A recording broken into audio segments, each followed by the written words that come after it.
আসসালামু আলাইকুম প্রিয় বন্ধুরা, সবাই কেমন আছেন? আলহামদুলিল্লাহ, আমিও ভালো আছি। আজ আপনাদের মাঝে একটা নতুন রেসিপি নিয়ে চলে আসলাম, আর সেটা হচ্ছে আচার। তার জন্য আমি এখানে কিছু বিলম্ব কেটে ভিজিয়ে নিয়েছি যাতে পানিটা উঠে যায়। আর বিলম্বটা হয়তো আপনারা অনেকেই চেনেন বা অনেকেই চেনেন না, প্রচণ্ড টক একটা ফল।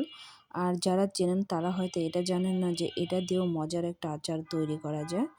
ভীষণ মজার একটা আচার। তো বিলম্বটা আমি সিদ্ধ করে পানিটা সেঁকে নিচ্ছি। আর পানিটাকে খুব ভালো করে ঝরিয়ে নিতে হবে যাতে এর মধ্যে কোনো পানি না থাকে। তো আমি পানিটা ঝরাতে দিয়ে আমি চুলায় একটা প্যান বসিয়ে দিয়ে দিলাম একটু সরিষার তেল। তার মধ্যে দিয়ে দিচ্ছি দারচিনি, তেজপাতা, আরও দিয়ে দিচ্ছি গোটা পাঁচফোড়ন, আরও দিয়ে দিচ্ছি ৪-৫টা শুকনো মরিচ ভেঙে। তো এখন আমি এগুলোকে একটু লাল লাল করে ভেজে নেব। তো যখন আমার ভাজা হয়ে যাবে তখন আমি এর মধ্যে অ্যাড করে দিচ্ছি আদা রসুন বাটা। তো আদা রসুন বাটাটাকেও আমি ১ থেকে ১.৫ মিনিটের মতো ভেজে নেব। যখন ভাজা হয়ে যাবে তখন আমি এর মধ্যে আরও অ্যাড করে দিচ্ছি সরিষা বাটা। আর সরিষা বাটা ২০ থেকে ৩০ সেকেন্ডের মতো ভেজে নিব। আর অবশ্যই আচারটার মধ্যে সরিষা বাটা দিবেন। তো যখন আমার সরিষাটা ভাজা হয়ে গেছে তখন আমি দিয়ে দিলাম সিদ্ধ বিলম্ব। আর বিলম্ব দিয়ে আমি এটা ২ থেকে ৩ মিনিটের মতো এই মশলার সাথে আর তেলের সাথে একটু ভেজে নিচ্ছি। যখন ভাজা হয়ে যাবে তখন দিয়ে দিচ্ছি স্বাদ মতো লবণ, লাল মরিচের গুঁড়ো আর খুবই সামান্য পরিমাণে একটু হলুদের গুঁড়ো কালার আসার জন্য।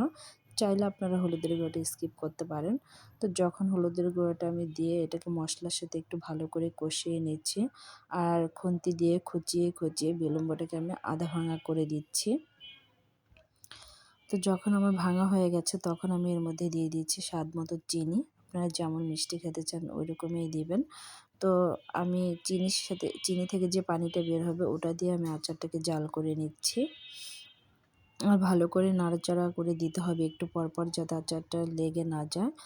আর আমি এর মধ্যে অফ ক্যামেরায় দিয়ে নিয়েছিলাম তেঁতুল। যে তো তেঁতুলটা দিলে আচারের স্বাদটা আরও বেড়ে যায়। তেঁতুলটা দেওয়ার সময় ভিডিওটা করা হয়নি। তো আমি তেঁতুলটা দিয়ে নিয়েছি। আর দেখেন আচারটা যখন আমার হয়ে যাবে তখন আমি এটাকে ঠান্ডা করতে রেখে দেব।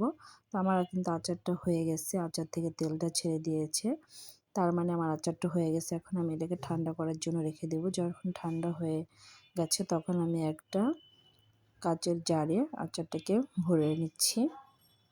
আর মাশাআল্লাহ আমার আচারটা কিন্তু দেখতে অনেক সুন্দর হয়েছে, খেতেও অনেক মজা হয় এই আচারটা।